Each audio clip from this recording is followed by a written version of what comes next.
All right, so real quick, I took a break for a couple of weeks because a lot of stuff happened. And I took some time near the beginning to just kind of, I guess, like recount, group everything, figure out what's going on. And I think I kind of know where I stand on all of this now. I know the boys all have had various like stances and positions on it, takes. I did get bonked a little bit by Mana-chan, and it wasn't even Chihuahua Man. Chihuahua Man is like, we need to have Shikamane also be here too.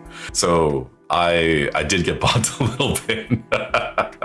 So we had a little talk, and I took some time off just to figure out stuff that was going on. It wasn't like they were like, oh, we need you to stop streaming or whatever. It wasn't like that. They were just like, are you okay? And I was like, no, but whatever, right?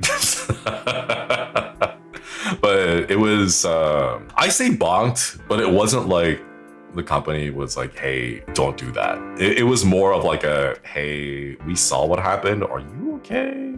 Like an intervention, kind of. Are you okay now? Maybe. I don't know. I feel like just 2 weeks is not enough time to say that I'm completely fine now. But there's a lot of concerns and a lot of stuff going on behind the scenes. But I think, what's the adage? You get like knocked down 7 times and you get up 8. I mean, I guess you could also get knocked up 7 times and then get up 8. Like that's a different thing. Like knocked down, you know that song, I get knocked down, but I get up again. You're now gonna keep me down. That's an old song. I think you guys kind of understand the situation here at Holostars, specifically at for EN. Actually, I didn't know we were allowed to talk about it, but since I've seen the other boys already talk about it, I'll just give you guys like my little piece here. If you guys have not heard, there basically won't be any merch anymore. I don't know how much I can talk about the behind the scenes of it, but they're changing up the structure on how things work. So if you want to know why we haven't been releasing merch with any of the events happening, that's the big reason why. If you guys have not done so, please make sure you take care of your merch. Give the Puniko plushie a big hug. It's likely that we will never see reruns of the newies with the mascot plushies ever again. So yeah, we do have a few things coming up. I can't really talk about them yet, but there are a few things that are coming up that we're going to try to push for. But I think we are going to be switching over a little bit. I think some of the kois may, in membership at least, before my break, I think some of the kois saw what was going on. We'll be changing a few of the directions of a few things. We'll be changing things up a little bit. Before the break, I did a little membership stream where I talked about wanting to put out some videos. So we will be trying this. I don't know how well it'll go just because of the established algorithm for our channels. You know, it's been like three and a half years now.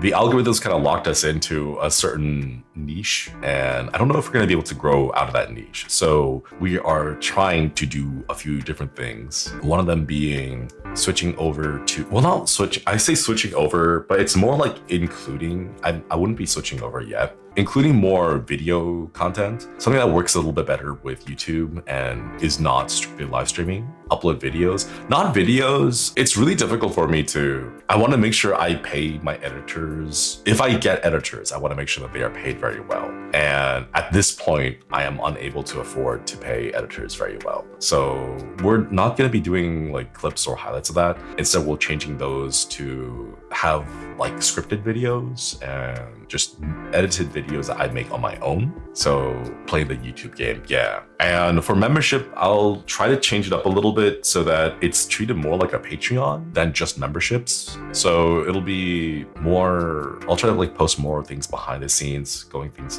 in membership stuff. It's kind of why I've like uploaded I don't know if you guys have seen it, but like I've uploaded 2 concepts. One of them was like an observation duty style video that I made. And I was like, I don't know what to do with this. I worked hard in OBS to make it happen, make it work, and put it all together. And then I have no idea what to do with it in terms of a stream content or stream idea, but just stuff like that. And then the work in progress for the wallpaper stuff. So we'll be switching over time, not like immediately, to treat memberships more like Patreons, where you'll subscribe and get more and more things. I don't know. We'll see. Maybe I need to play YouTube the way that YouTube wants us to play it a bit more and try that approach. Yeah. But yeah, I know Gerard mentioned the project thing, the project fund or whatever. They call it the creative budget, but I really don't know if that's just like a translation that they use, or that's the term that they want us to use. It'll be less of like group stuff and more of individual stuff.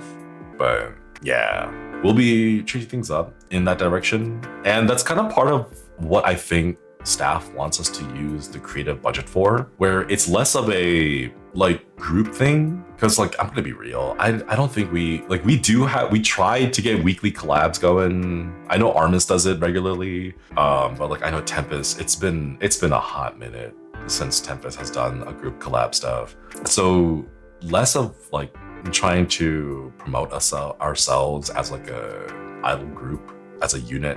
I think the creative budget is more for like, we're each gonna be given a budget for the projects that we want to do ourselves. And, you know, like if someone doesn't want to do voice packs, they're not going to be forced to do voice packs. If someone doesn't want to dance on and like practice choreography, they're not going to be forced to practice choreography. Instead, the creative budget is going to go more towards like the stuff that each of our channels are going to be known for. So I know the whole thing might be scary of like, oh, they're going to lose all these things. It's less of we're losing it all and more of just reorganizing and redirecting into priorities, playing into each of your individual strengths. Exactly.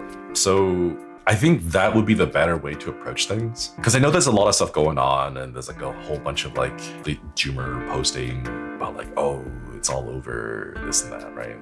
But I think for us, it's a different approach to see if this will work better and something that might be more attuned to our individual strengths and our like individual branding, our content and stuff like that, as opposed to trying to constantly force us to all be in the same like, you know, like not trying to pigeonhole everyone into the same box of, oh, here is like the full package deal. Everyone dances, everyone sings, everyone does choreography.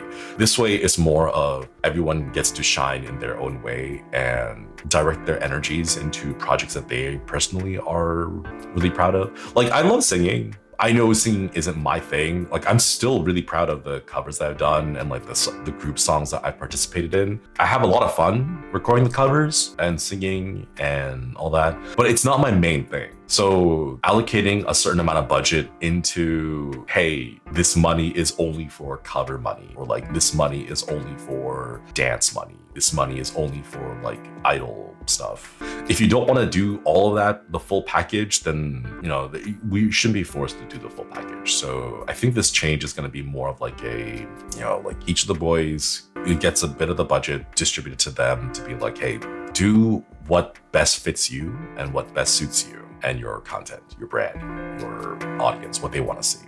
I think that's the best way to approach it, because otherwise it just falls down into doomerisms. I know there's a lot of speculation and rumor online. Does it mean no more Shinri pole dancing? I asked, they said no, I can't use my creative budget to purchase a pole dancing pole. They won't let me.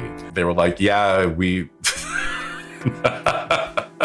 The creative budget that they are allocating to us is not like, they're not going to just hand us money. They're not going to be like, hey, here's a wad of cash. This cash would have gone to covers and songs and idol whatevers and all this stuff. Like, they're not doing that. Cover has to hold the money, and then we have to ask for a project that like we got to fill out the whole like project like proposal form and give them a presentation and everything, and like, this is how much I'm asking for, and this is where the money will go into like so-and-so asset. I can't be all like, here is a project proposal. Shinri buys a pole dancing pole. And then, you know, slide 1 on the PowerPoint is pole dancing. Slide 2 is clips from the 3D collab pole dancing. And then slide 3 is like, more? Question mark? I don't think that would fly with Zatsudan. So anyways, because of that, a lot of the time that I spend thinking about the whole situation is more just like, it is what it is now, and now we have to make the most of it. And what's the better approach here? Because the alternative is to constantly fight over basically what was the status quo. You know, like fighting and struggling to go back to where we were, and where we were wasn't that great to begin with, to be honest. And it's like, do we really want to fight this constantly with staff, you know, and have all these struggles when, you know, we ended up getting into this mess because of what we have had? Maybe this change, or maybe this different approach is, you know, it's something that we can try that's new, you know?